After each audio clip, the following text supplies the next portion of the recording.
Hey everybody, Neil from WineExpedition.com. You're probably wondering what we're doing here in an industrial park. Well, we're actually in the northern end of downtown Santa Cruz. And after spending the day in Santa Cruz Mountains, we came down here and what do you know?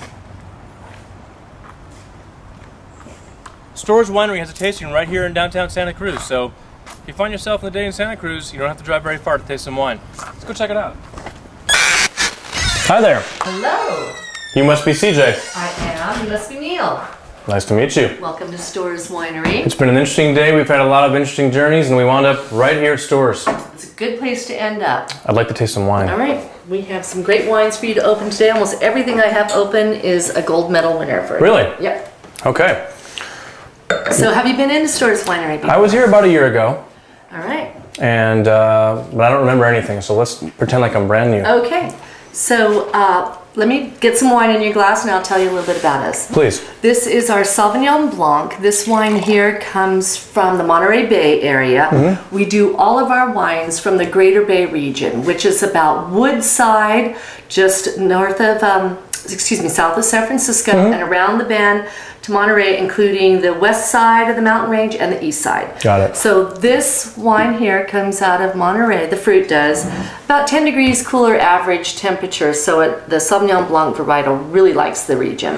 Nice. Pam and Steve Storrs, they're a husband and wife winemaking team. Right. Most of our formulas for our wines were originated by Pamela, so we do taught that we have a female winemaker here at Storrs. Fair enough. And they've been doing it for a minute. This is not like a brand new, like aren't you celebrating your... they've been here 20 years. 20 years. So they ended up in the Sash Mill. The Sash Mill here, which is kind of an odd place you might think for a tasting room, and people are kind of surprised to find us here. Well, it's close to town. And the winery is actually here. It's not just a tasting room. We have 3 buildings here in the Sash Mill. So. Okay. But when Pam and Steve started making wine here, the Sash Mill was all entrepreneurial type people, and they were small manufacturers. The Pacific Cookie Company is still here. Stoke Sign is still here. There's over the years it's changed a little bit. We have a few more photographers, a few doctors' offices. But when we first got here 20 years ago, it was all folks that made something. So. Well, I find it interesting that it's right in the north end of town. People that are in town for the day shopping or whatever can just hop on by without much. They don't have to drive up a mountain road or right. You know, hey, let's go have some wine. And it seems like it's kind of like a slice of life of Santa Cruz here. It is. It is. We're completely known as like the town winery now. Nothing wrong with that. Even though our vineyards are all from out in the mountain range, though we do actually make the wine on site here. So you don't grow the grapes in the parking lot back there somewhere? No, we don't have a hidden vineyard out back anywhere. Yeah, I didn't see any when I was walking back there. So this Sauv Blanc is from Monterey Bay, you said? From Monterey, from the Benito Vineyard, and this wine here has a beautiful grapefruit to it, with just enough little grassiness to it to let you know that you're drinking a Sauvignon Blanc. It isn't too light, and it isn't. I was going to say it feels a little, as opposed to some Sauvignon Blancs I've had that are very light. This has a little bit of a weight to it. It's not heavy, but it's substantial somehow, which is interesting. It works really nicely, actually. This is one of the few white wines that we do in the stainless steel. Also, we do still oak our Chardonnays. Okay. Very good. I know it's becoming modern to do the stainless steel on the oaks. Well, you know, I think some people say they don't like the, buttery Chardonnays, and I say, they all have, every Chardonnay has its place, and if you're having, lobster or something, nothing wrong with a buttery Chardonnay. I mean, I don't know. I like to try them all. One thing that's nice about the climate here in the Santa Cruz Mountains is that our varietals grow with a nice acid in the fruit. So they hold out to the malolactic fermentation. So our Chardonnays, when we do the malolactic fermentation, they don't get flabby or flat on us. What it does is it just enhances the richness of the wine, which you'll see with the Chardonnay that I'm going to pour for you right now. Okay. This wine here, this is our Santa Cruz Mountain Chardonnay. We do this as a cuvee. We pull from anywhere from 3 to 5 different vineyards from our mountain collection of family-owned vineyards. That's okay. Okay, so anyways, This is one of our the largest production of wines that we do. We do 1,200 cases of this wine. We do a total of 10,000 cases here at Storrs Winery. So this is one of our largest produced wines. Got it. Big award-winning wine for us. It took a gold medal from the Appalachian America competition. It also just recently took the best of in our local newspaper, the Santa Cruz Metro. Yeah, I'm noticing all the ribbons around here. There's no question that your wines are getting accolades, which is great. Pam and Steve, which I haven't really told you too much about Pam and Steve's stories yet. So while you taste that wine, let me tell you a little bit about it. Before you do, I have a quick question. Yeah. You said something today, I've heard it twice now today, that the Santa Cruz, the wine gets a lot of acidity. Is that from the soil? What about Santa Cruz imparts that natural acidity? It is partly our soil, but it is a good part due to our climate. Okay. Here in Santa Cruz, we have these nice hot days, which we're experiencing today. Today is one of our warmer days in Santa Cruz. I got a little sun today.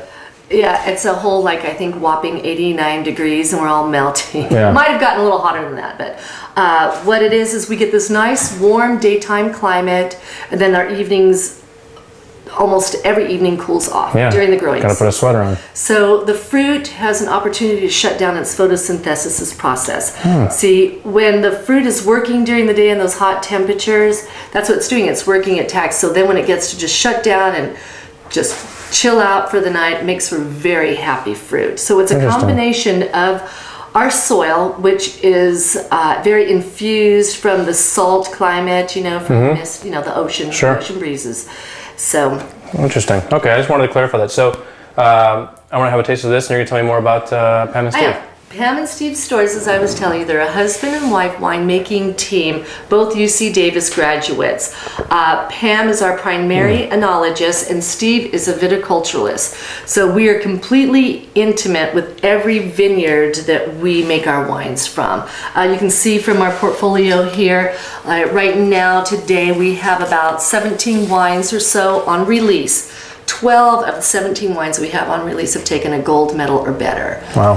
From very prestigious competitions too, from San Francisco International, California State Fair, Appalachian America, so.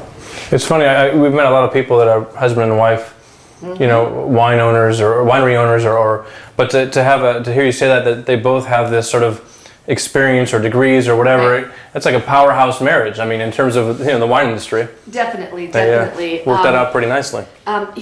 Here in Santa Cruz, we don't have, as you may have noticed during your travels today, all these great expansions of grapes growing. No. So a lot of us have our estate fruit that grows, and then we purchase from individual families that have wines. So with Steve being a viticulturalist, all these families that we purchase fruit from, we're completely involved with them. So he knows everything about them, about the property, about the grapes. Does he even maybe dictate to them, hey, Absolutely. Most of the families approach Steve right off the bat when they're just growing their fruit, or they'll come along later and ask him, if he'd like to make wine. We never take fruit like first year when someone approaches us and says, oh, I've got a vineyard, I'd like to make some wine. We always, he'll check out the vineyard. If he's happy with it, if he likes it, he'll take the wine the next year, the next harvest season, because he wants to be completely involved in the growing season. Well, why not? That way he can control the quality, he can control the end product. Yeah, at this time we are, for our 2008 harvest year, we're almost 100% sustainably farmed. Oh, so not fantastic. only the fruit that we grow ourselves, but the families that we've been working with. We've been getting them all moved over to. That's a little difficult when you're dealing with, 8. It seems like, with this, the general sort of mood in the country or in the world is that, people are going to be nudging people. So, if they're in a position where they believe in that, they can say to the growers, hey, if you want to work with us, it's something we want to do. And I think it's great. I think it's, everyone's kind of nudging everybody along to do the right thing, and, the world's a better place.